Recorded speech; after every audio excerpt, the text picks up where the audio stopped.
mais arrochado, ou seja, fechado final de semana. Mesmo com a quantidade de leitos que vem sendo ampliado aqui na Paraíba, o que preocupa profissionais de saúde é que nós estamos a 90% de ocupação. 90% de ocupação. Tem uma fila grande na Grande João Pessoa de gente aguardando UTI. Né? Pelo menos é o que se registra nos últimos dias. E a Jaceline está comigo ao vivo, direto da Secretaria Estadual de Saúde, para a gente atualizar essa informação. Bom dia mais uma vez, viu, Jace? Muito obrigado por estar com a gente nessa sexta-feira, trazendo essas informações relevantes para a gente. Bom dia, Jace. Bom dia, Erli, mais uma vez para você, para todo mundo. Pois é, quanto mais se abrem leitos na Paraíba, mais está se precisando. E, infelizmente, o que a gente tem visto aos finais de semana são festas clandestinas. E você abriu o programa dizendo aí que estava preocupado com quem trabalha, com o empresário. Mas, infelizmente, Erli, as medidas restritivas estão acontecendo, mas ao final de semana as pessoas continuam se aglomerando em casa, se aglomerando em festas clandestinas e o resultado não tem dado outro. É isso aí, a superlotação nos hospitais. Inclusive, já estou com o Daniel Beltrame, ele que é secretário executivo de saúde, e vai nos falar exatamente disso. Primeiro, secretário, eu queria que o senhor explicasse para quem está em casa o que é o colapso. Se fala que estamos indo para o colapso, no entanto, nós estamos com filas, sim, e o que significa realmente esse colapso? Jace, Magno, Erli, muito bom dia a você que está conosco em casa. O colapso é quando a gente perde totalmente a capacidade de atender as pessoas. Quando as pessoas buscam um serviço perto de casa e não conseguem ser atendido, buscam um hospital e não conseguem ser atendido. Nesse momento, a diferença para a sobrecarga nós estamos tendo uma demora para acessar leitos nos centros de referência em função da quantidade de pessoas adoecendo ao mesmo tempo. Mas as pessoas continuam sendo atendidas nas unidades de pronto atendimento, nos hospitais das cidades e, óbvio, estão conectadas conosco pela regulação.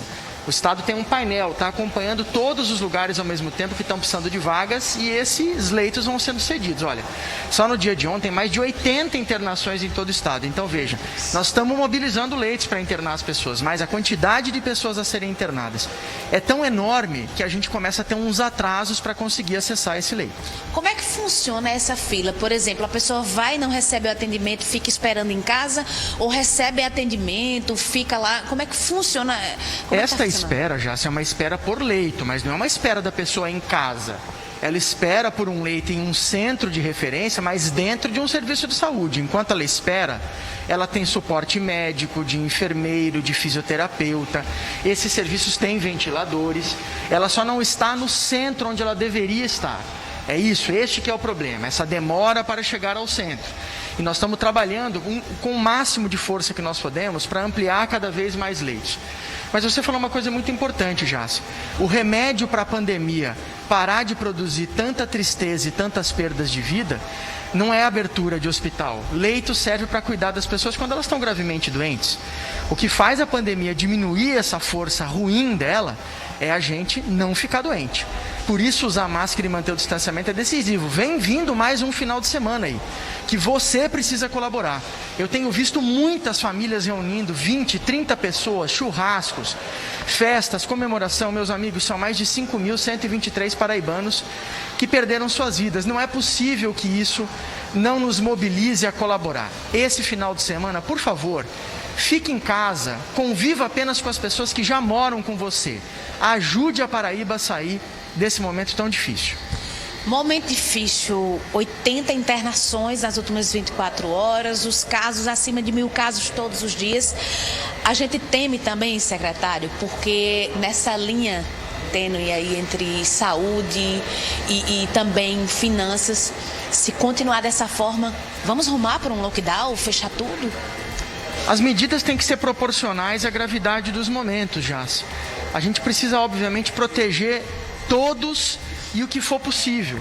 As atividades produtivas são fundamentais, mas, minha gente, nós estamos num momento que nós estamos discutindo um volume absurdo de vidas perdidas. São 43 só no dia de ontem. Nós já chegamos essa semana a bater recordes de passar de 55 vidas perdidas anunciadas em um só dia. São situações muito delicadas e a gente não pode... O que vai escolher ao invés da vida? Proteger a vida é crucial, é fundamental. Eu compreendo o momento que os empresários têm passado, mas agora nós estamos discutindo a seguinte possibilidade: não há economia sem a preservação da vida das pessoas. Proteger as pessoas situação mais rápida. A gente tá dando para entender aí, né?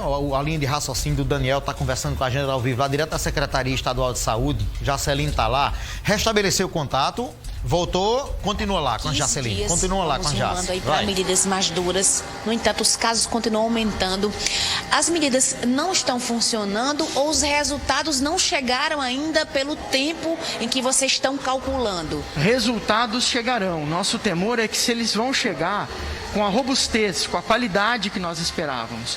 Porque o número de pessoas que adoeceu é tão brutal de uma só vez, que o vírus está circulando entre nós de maneira também tão brutal, que isso diminui também os efeitos positivos de eventuais medidas de restrição. Porque uma pessoa doente pode contaminar toda a sua casa. Então, mesmo ela sem sair de casa, ela consegue contaminar outras 5 dentro de casa. Então é isso que nós estamos vendo agora.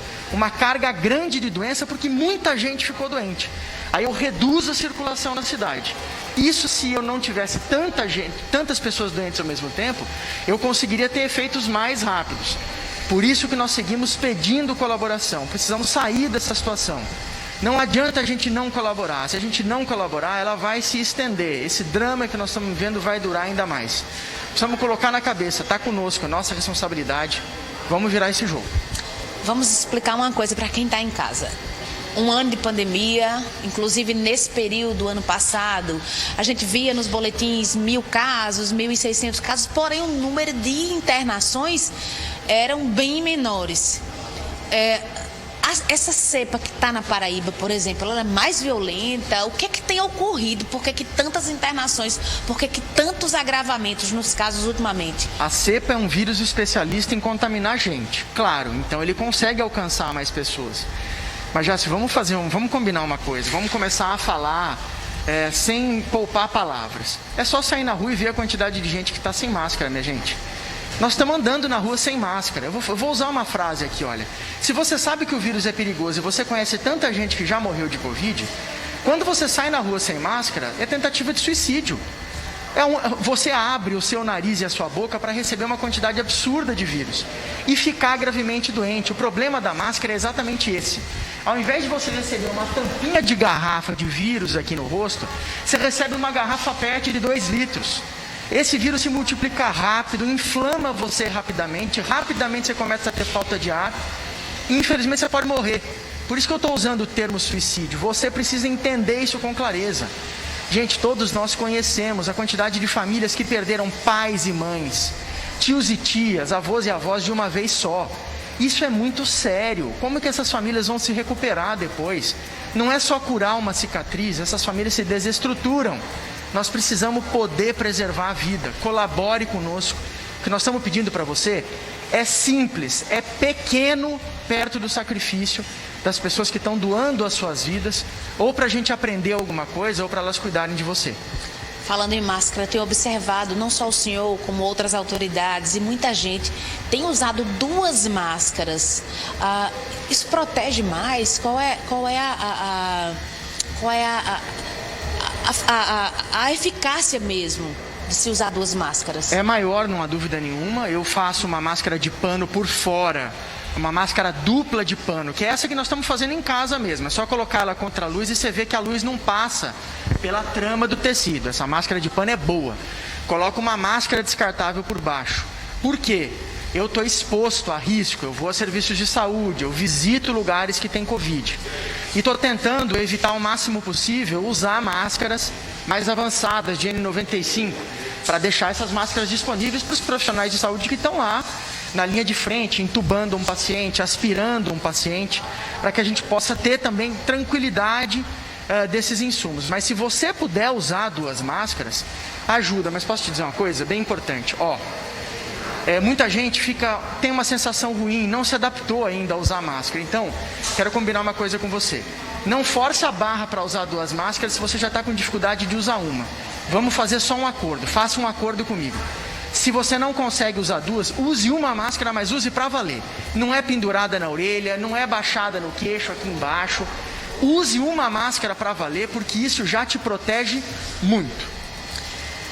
Final de semana chegando e infelizmente o que a gente tem visto é um festival de pessoas que não respeitam, que acabam aglomerando em churrascos em casa, em festas clandestinas, também sem máscara. Infelizmente, qual a orientação que o senhor, como secretário de saúde, tem andado dentro dos hospitais? Qual a orientação que o senhor dá para quem está em casa assistindo agora?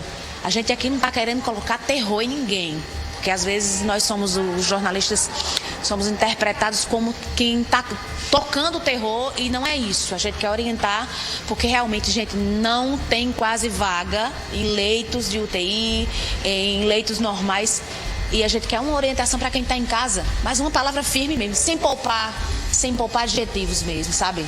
Nós vamos começar a semana que vem ativando mais leitos aqui no estado, Maternidade Frei Damião de Cruz das Armas e o Trauma Humberto Lucena. Eu tenho certeza que em menos de 10 horas eles vão ser todos ocupados, em bem menos de 10 horas.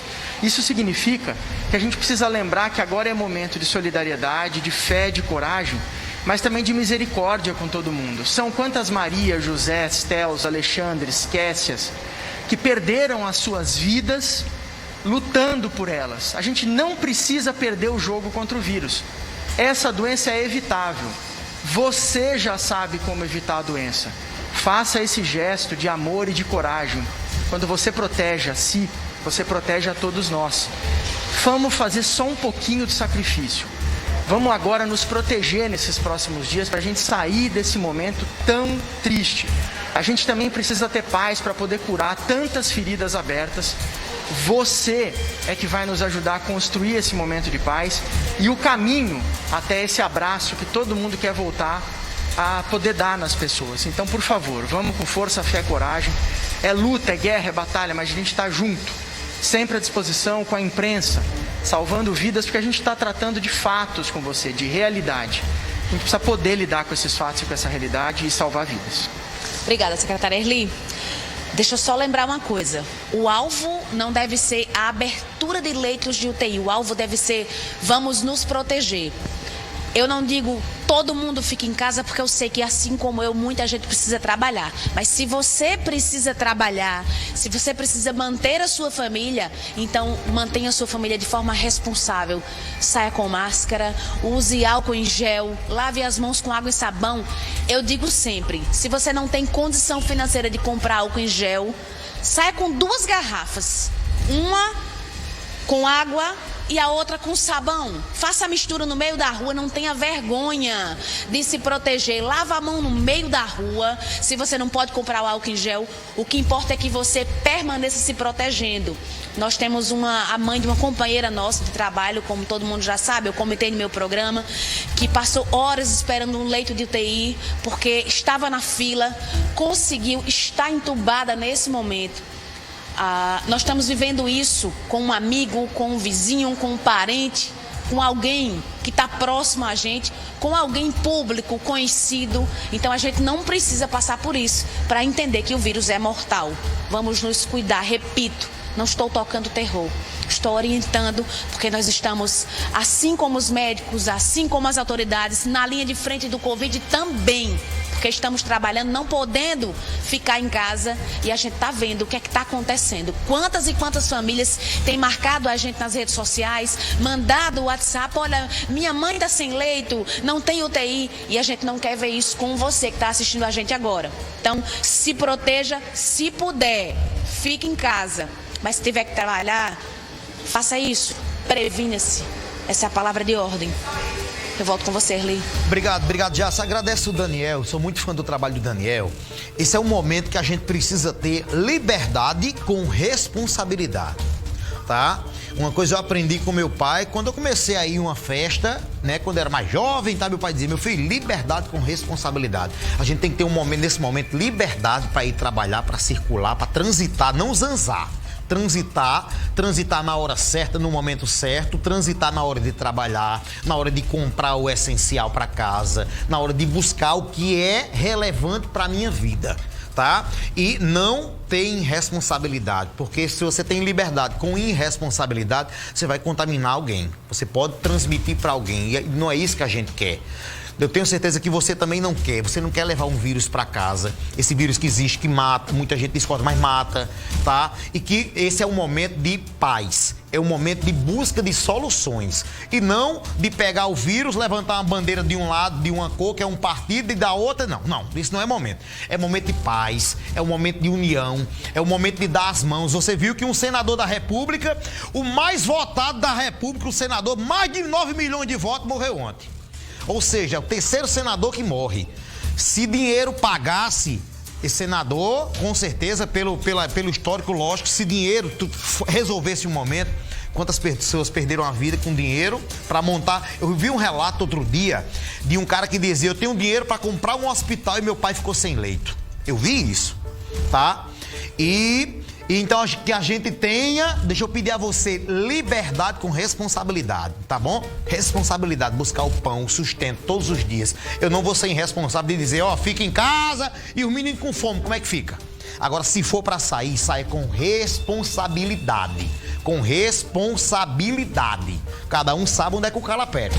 Se seu calo aperta, saia. Mas com responsabilidade. Não, Erli, eu posso ficar aqui. E você que está me assistindo agora, meu irmão, não deixe ninguém para trás. Se você sabe de alguém que está com uma dificuldade, né? Muita gente pode ficar em casa, tem um contra-cheque, seja lá o que for, tem uma certa estabilidade. Não deixe ninguém para trás. Resgata essa pessoa, tá? Costumo sempre dizer que a tempestade existe, mas os barcos são diferentes. Se o seu barco é um pouco melhor, que não balança tanto, ajuda aquele que está no barquinho tremulando lá, tá bom? Nesse final de semana, outra coisa, só para concluir isso aqui, ó. Esse final de semana a gente vai entrar agora para mais um fim de semana